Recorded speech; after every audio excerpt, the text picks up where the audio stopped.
Hello students, today we will going to start our new chapter, that is electromagnetic induction.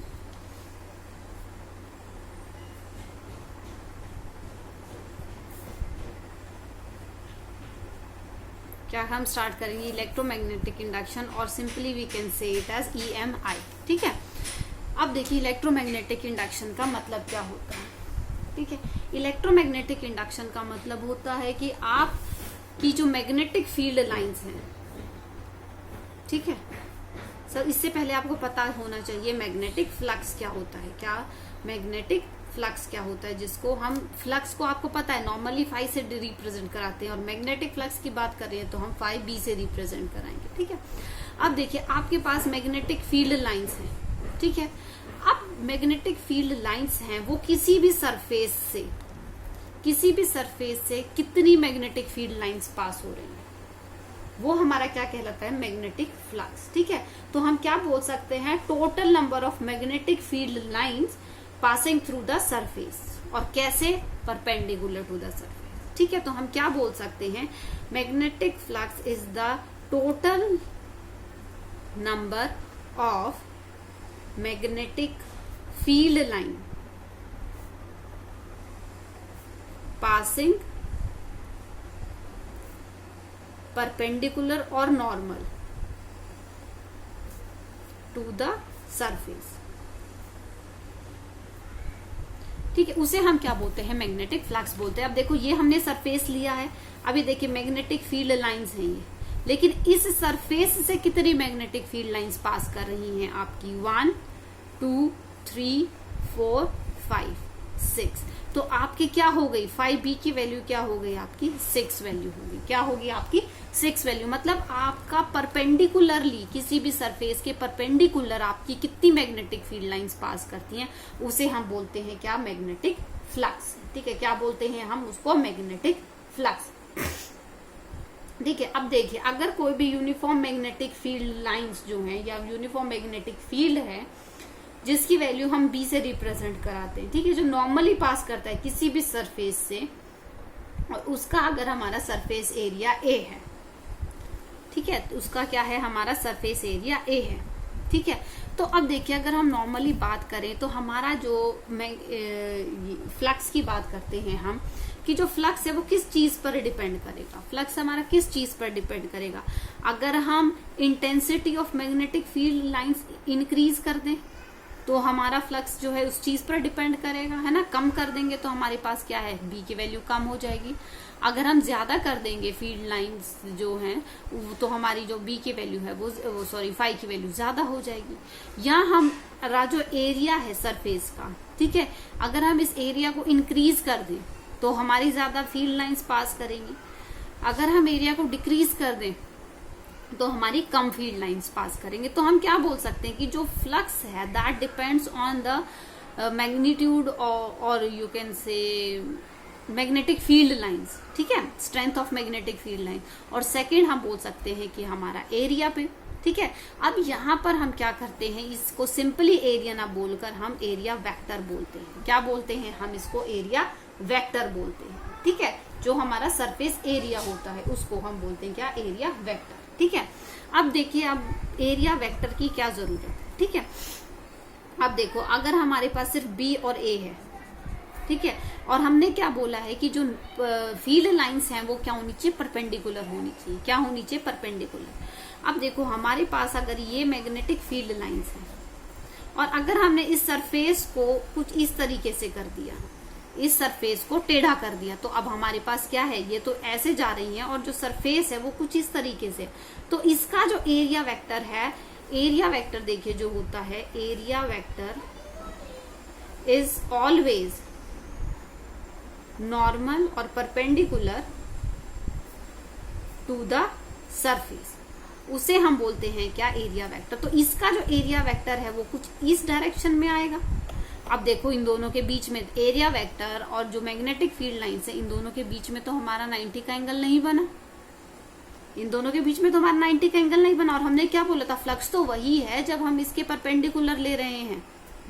ठीक है, तो इस condition के लिए हमें क्या लेना पड़ा है, हमें थीटा कंसीडर करते हैं. तो हम मैग्नेटिक फ्लक्स को कैसे डिफाइन करते हैं, B इंटू ए से नहीं डिफाइन करेंगे। मैग्नेटिक फ्लक्स क्या करेगा हमारा, B A और हमारा एक वैल्यू होती है cos थीटा। ठीक है, अब देखिए एरिया वेक्टर तो हमेशा हमारा सरफेस के परपेंडिकुलर होगा। ठीक है, और हमें क्या देखना पड़ेगा, इससे हमारा एंगल क्या बन रहा है। ठीक है, हमारा देखो इससे एंगल जो हमारा थीटा बन रहा है। ठीक है, क्या बन रहा है, हमारा एंगल थीटा बन रहा है हमारा एक एरिया वेक्टर का। ठीक है, तो हम क्या करें, हम अपने मैग्नेटिक फील्ड के कंपोनेंट को, मैग्नेटिक फील्ड को अपने कंपोनेंट्स में ब्रेक कर ले। क्या करें, हम अपने मैग्नेटिक फील्ड को कंपोनेंट्स में ब्रेक कर लेते हैं।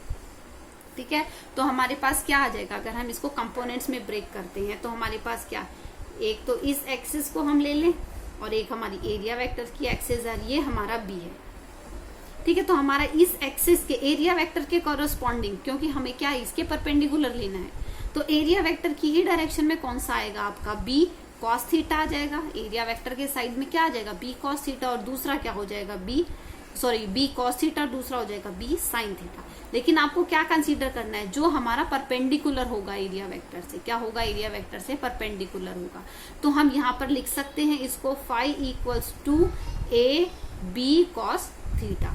ठीक है, क्या लिख सकते हैं हम इसको, बी कॉस थीटा। अब देखिए आपने वेक्टर्स में पढ़ा था 11th क्लास में, जब हम ये दोनों चीज ले रहे हैं और कॉस थीटा आता है तो हम उसको क्या बोलते हैं, डॉट प्रोडक्ट बोलते हैं। ठीक है, या हम स्केलर प्रोडक्ट बोलते हैं। तो हम क्या लिख सकते हैं, phi equals to A dot B. क्या लिख सकते हैं हम इसको, ए डॉट बी, क्योंकि हमारा कॉस थीटा है। कॉस थीटा क्या है, it is the angle, theta is the angle between area vector and magnetic field lines. ठीक है, क्या है, एरिया वेक्टर और मैग्नेटिक फील्ड लाइंस के बीच में जो एंगल है हमारा, उसको हम बोलते हैं क्या, एरिया वेक्टर बोलते हैं। ठीक है, अब ये देखो दोनों हमारी वेक्टर क्वांटिटी है। ठीक है, दोनों हमारी क्या है, वेक्टर क्वांटिटी है। और अब हमारा जो आउटपुट आ रहा है वो हमारा क्या है, डॉट प्रोडक्ट है। तो डॉट प्रोडक्ट क्या होता है हमारा, स्केलर होता है। डॉट प्रोडक्ट क्या होता है, स्केलर होता है। तो जो हमारा मैग्नेटिक फ्लक्स है that is your scalar value. क्या है आपकी, ये स्केलर वैल्यू है। ठीक है, तो कैसा वेक्टर है हमारा, स्केलर वेक्टर है। कैसा वेक्टर हो गया हमारा, स्केलर वेक्टर हो गया। ठीक है, अब अगर हम इसकी यूनिट की बात करें, ठीक है, अगर हम इसकी यूनिट की बात करें तो हमारी मैग्नेटिक फील्ड की यूनिट क्या होती है, बी की फील्ड होती है हमारी टेस्ला। ठीक है, और एरिया की क्या होती है हमारी मीटर स्क्वायर। तो हमारी क्या, टेस्ला मीटर स्क्वायर। फाई की यूनिट क्या आ गई हमारी, टेस्ला मीटर स्क्वायर, जिसको हम बोलते हैं वेबर।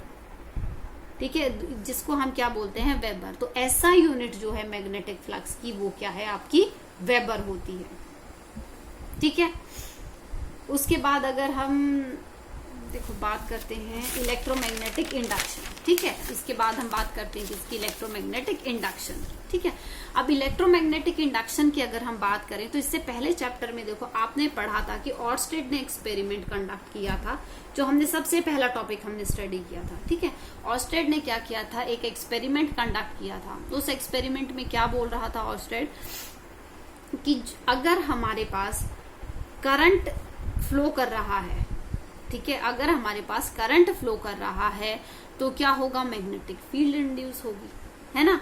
तो इसका अपोजिट जो है वो हमारा यहाँ पर होगा। ठीक है, करंट फ्लो कर रहा था, ऑर्स्टेड ने, एम्पियर ने हमारे एक्सपेरिमेंट किया था, तो उन्होंने हमें बताया था कि अगर हमारा करंट फ्लो करेगा तो हमारी मैग्नेटिक फील्ड प्रोड्यूस हो रहा था, है ना, मैग्नेटिक फील्ड प्रोड्यूस हो रही थी हमारी, यही पढ़ा था हमने। लेकिन आज हम क्या देखेंगे, अगर हम मैग्नेटिक फील्ड से क्या करेंगे, करंट प्रोड्यूस कराएंगे, क्या होगा, मैग्नेटिक फील्ड से हमारा क्या होगा, करंट प्रोड्यूस होगा। ठीक है, तो उसको हम बोलेंगे क्या, इंड्यूस्ड ईएमएफ, मतलब वोल्टेज, जो हमारा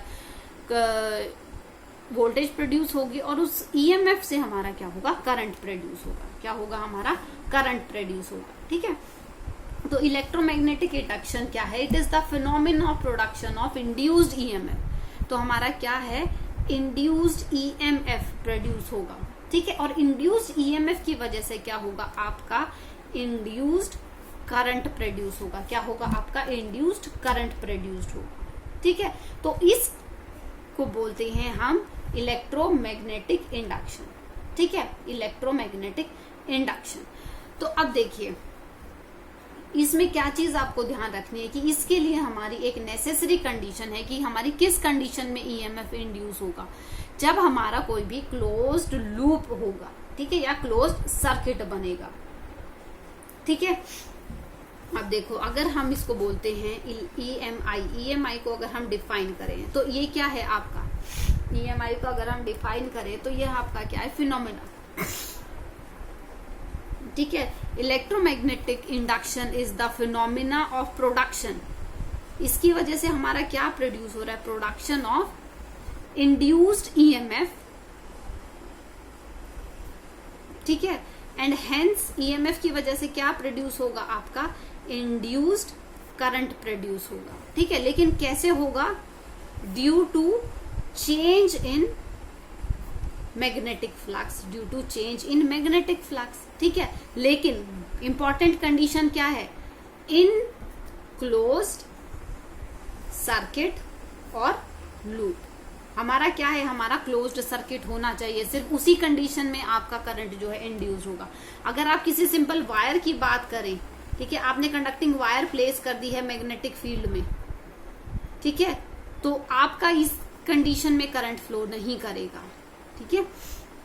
अब देखिए जो फेराडे हैं उन्होंने बहुत सारे एक्सपेरिमेंट कंडक्ट किए, ठीक है, उनके जनरली 3 एक्सपेरिमेंट्स है जिससे हमें पता चलता है, ठीक है। तो फेराडे ने क्या किया, कुछ एक्सपेरिमेंट कंडक्ट किए, तो फेराडेज एक्सपेरिमेंट,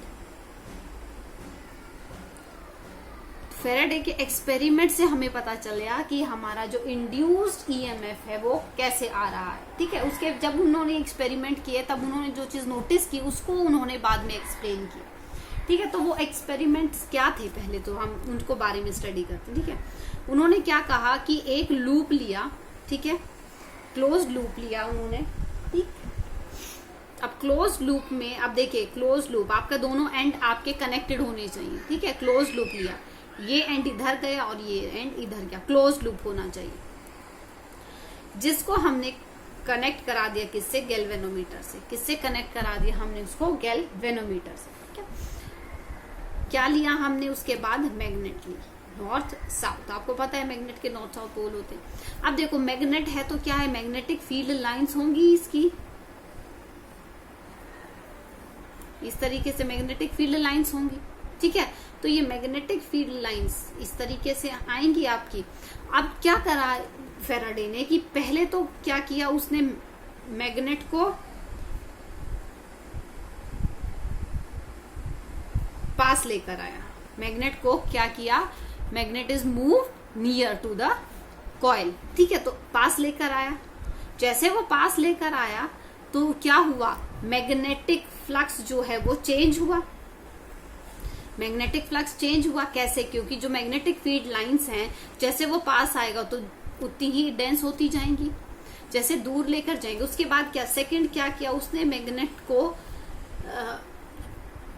दूर किया, ठीक है। पहले वो पास लेकर आया, सेकंड उसने क्या किया, मैग्नेट को उसने दूर किया, ठीक है।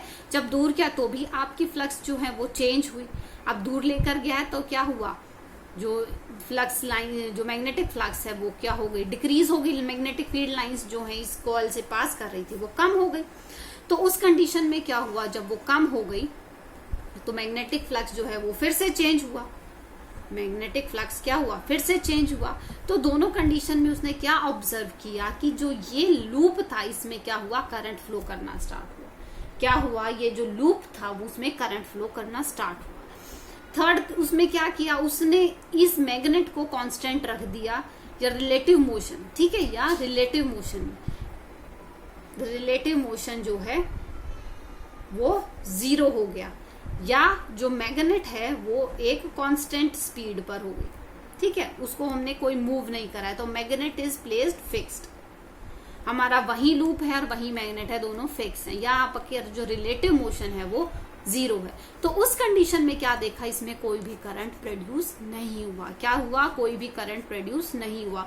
तो उसने क्या ऑब्जर्व किया फेराडे ने कि अगर हम मैग्नेटिक फ्लक्स को चेंज करते हैं तो हमारा क्या है, करंट इंड्यूस होता है। क्या होता है, if we change magnetic flux then EMF is induced and further which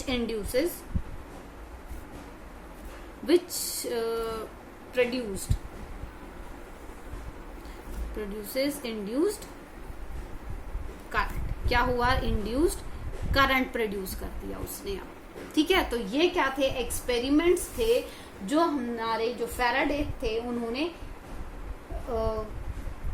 experiments क्या कंडक्ट किए। ठीक है, तो उससे हमें पता चला कि अगर हम मैग्नेटिक फील्ड लाइंस को या मैग्नेटिक फ्लक्स को वेरी करते हैं तो हमारे पास क्या होता है?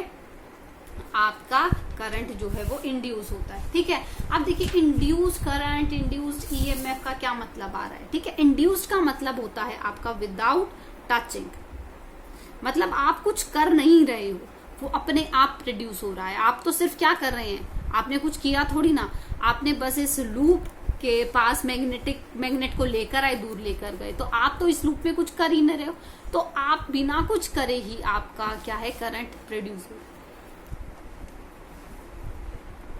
उसे हम बोलते हैं इंड्यूस्ड। इंड्यूस्ड मतलब विदाउट टचिंग। तो ये क्या था? आपका ईएमएफ का इंट्रोडक्शन था जो आज हमने किया है। ठीक है, कल हम करेंगे आपके फैराडेज लॉ। तो ये आपका इंट्रोडक्टरी पार्ट था कि इंड्यूस्ड ईएमएफ का मतलब क्या होता है, sorry induced electromagnetic induction EMI क्या चीज है। ठीक है, तो वो आपने आज हमने उसका इंट्रोडक्शन किया है। In next video we will discuss about the Faraday's law. ठीक है, thank you students, that's all for today.